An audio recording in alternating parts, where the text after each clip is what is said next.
Saisatcharita, Chapter 2.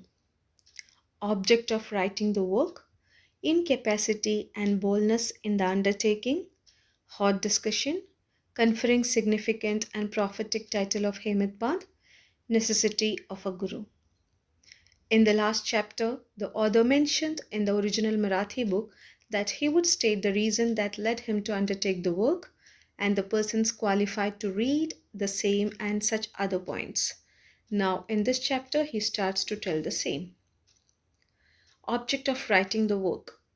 In the first chapter, I described Sai Baba's miracle of checking and destroying the epidemic of cholera by grinding wheat and throwing the flour on the outskirts of the village. I heard of the miracles of Sai Baba to my great delight, and this delight burst forth into this poetic work.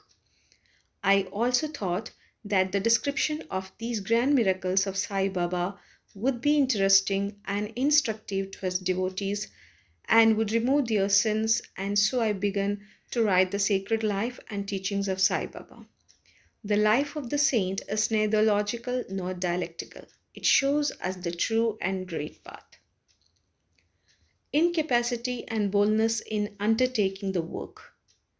Hematpon thought that he was not a fit person to undertake the work. He said, I do not know the life of my intimate friend, nor do I know my own mind. Then how can I write the life of a saint or describe the nature of incarnations which even the Vedas were unable to do? One must be a saint himself before he could know other saints. Then how can I describe their glory? To write the life of a saint is the most difficult, though one may as well measure the depth of the water of the seven seas or enclose the sky with cloth wrappings. I knew that this was the most venturous undertaking, which might expose me to ridicule. I therefore invoked Sai Baba's grace. The premier poet, saint of Maharashtra, Sri Jnaneshwar Maharaj, has stated that the Lord loves those who write the lives of saints. And the saints also have a peculiar method of their own of getting the service, which the devotees long for, successfully accomplished. The saints inspire the work, the devotees becomes only an indirect cause or instrument to achieve the end. For instance, in 1700 Shaka year, the poet Mahipati aspired to write the lives of saints. Saints inspired him and got the work done. So also in 1800 Shaka year, Dasganu's service was accepted. The former wrote four works, Bhakta Vijaya, Santa Vijaya, Bhakta Lilamrit and Santa Kathamrit, while the later wrote two, Bhakta Lilamrit and Santa Kathamrit, in which the lives of modern saints were described. In chapters 31, 32, 33 of Bhakta Lilamrit and in chapter 57 of Santa Kathamrit, the sweet life and teachings of Sai Baba are very well depicted. These have been separately published in Sai Leela magazine, number 11 and 12, volume 17. The readers are advised to read these chapters. So also Sai Baba's wonderful Leelas are described in a small decent book named Sri Sainath Bhajanamala by Mrs. Savitri Bhai Raghunath Tendulkar of Bandra. Dasganu Maharaj also has composed various sweet poems on Sai Baba. A devotee named Amidas Bhavani Mehta also published some stories of Sai Baba in Gujarati. Some numbers of Sainath Prabha, a magazine published by Dakshina Bhiksha Sanstha of Shirdi, are also published. Then the question of objection comes in, that while so many books regarding Sai Baba are extant, why should this Satcharita be written? And where is its necessity? The answer is plain and simple. The life of Sai Baba is wide and deep as the infinite ocean, and all can dive deep into the same and take out precious gems of knowledge and bhakti and distribute them to the aspiring public. The stories, parables, and teachings of Sai Baba are very wonderful. They will give peace and happiness to the people who are afflicted with sorrows and heavily loaded with miseries of this worldly existence, and also bestow knowledge and wisdom both in the worldly and in spiritual domains. If these teachings of Sai Baba, which are as interesting and instructive as the Vedic lore, are listened to and meditated upon, the devotees will get what they long for, whereas union with Brahman, mastery in eightfold yoga, bliss of meditation, etc. So I thought that I should call these stories together. That would be my best upasana.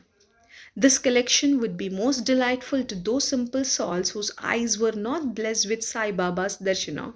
So I set about collecting Sai Baba's teachings and expressions, the outcome of his boundless and natural self realization. It was Sai Baba who inspired me in this matter. In fact, I surrendered my ego at his feet and thought that my path was clear and that he would make me quite happy here and in the next world.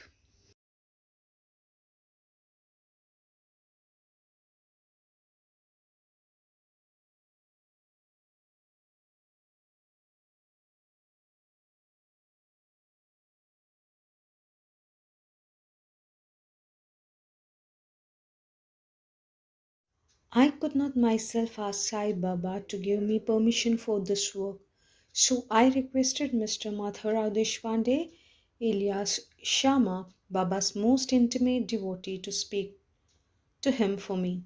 He pleaded for my cause and said to Sai Baba, "This Anna Sahib wishes to write your biography. Don't say that you are a poor begging fakir and there is no necessity to write it. But if you agree and help him, he will write, or rather, your feet or grace will accomplish the work. Without your consent and blessing, nothing can be done successfully."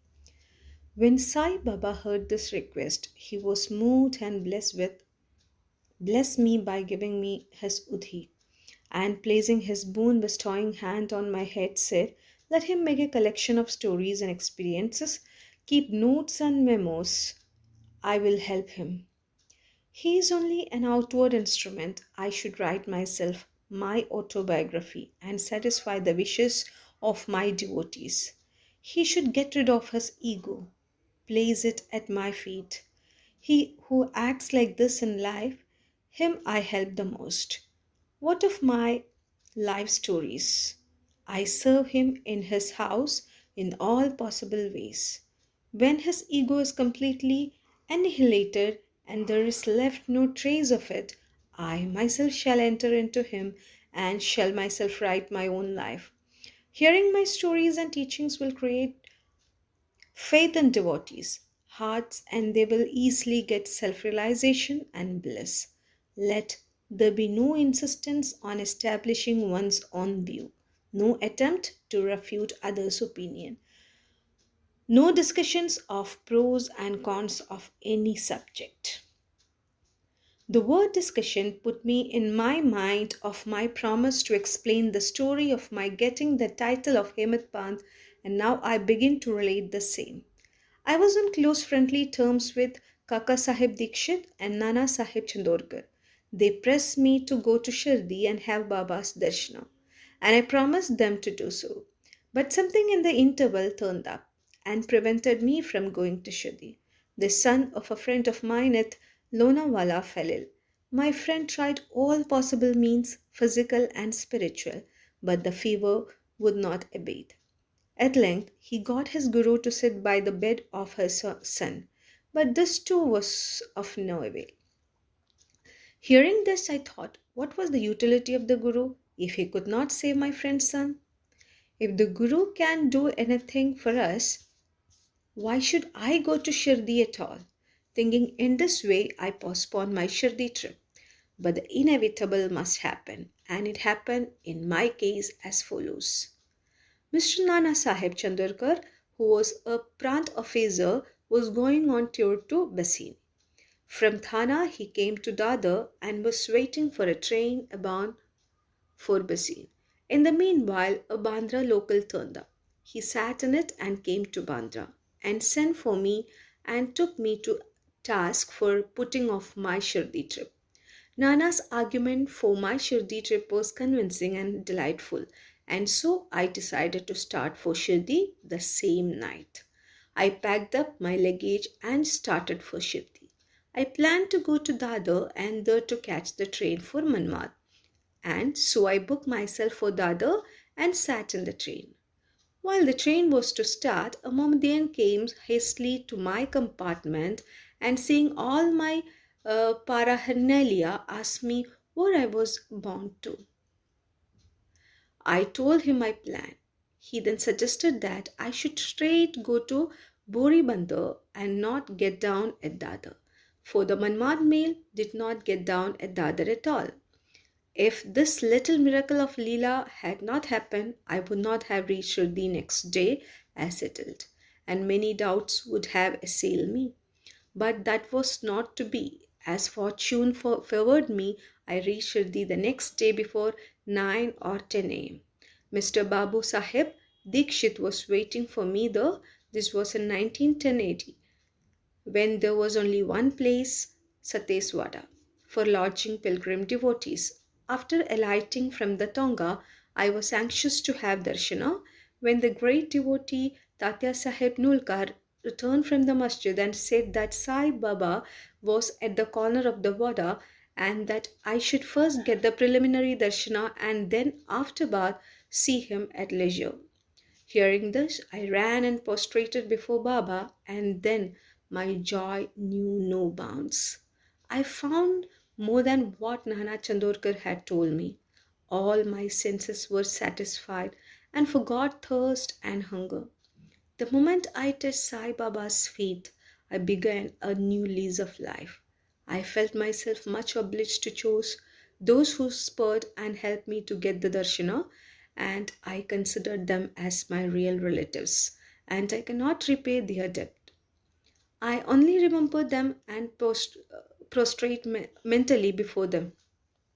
The peculiarity of Sai Baba's darshana, as I found it, is that by his darshana our thoughts are changed.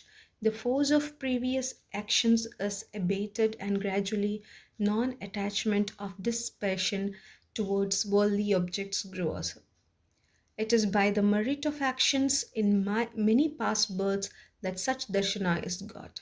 And if only you see Sai Baba, really all the world becomes or assumes the form of Sai Baba. Hot discussion. On the first day of my arrival in Shirdi, there was a discussion between me and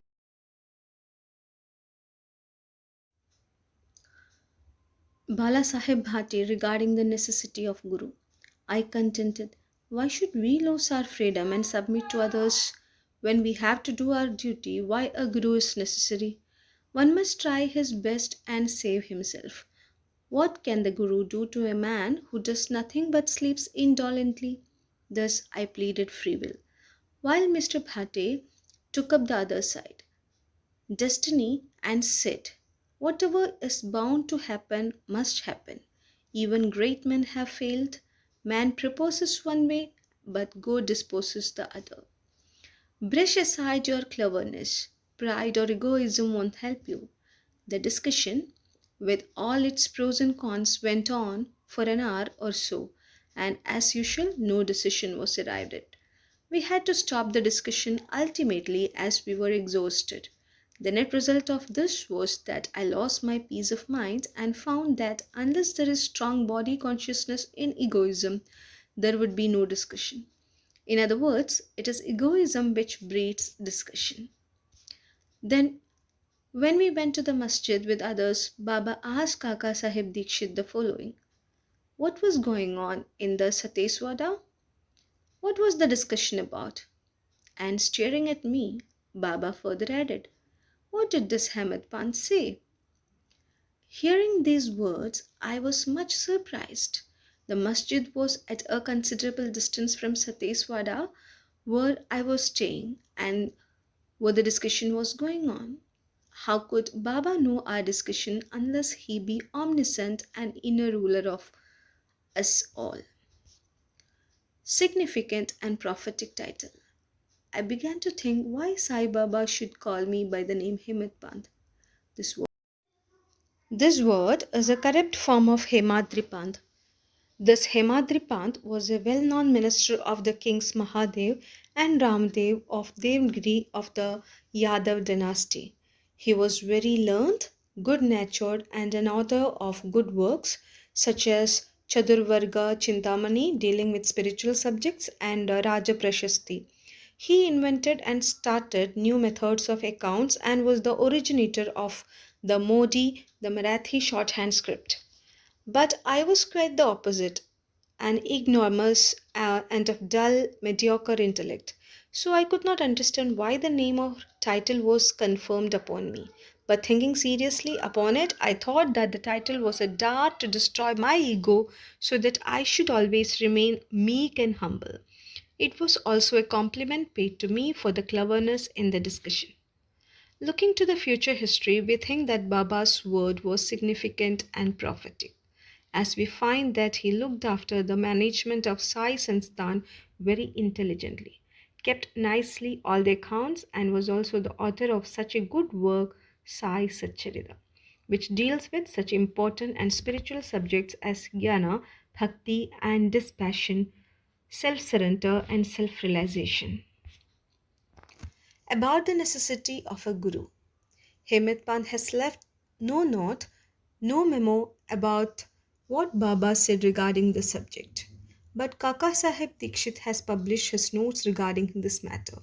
Next day, after Hematpan's meeting with Sai Baba, Kaka Sahib went to Baba and asked whether he should leave Shirdi. Baba said yes.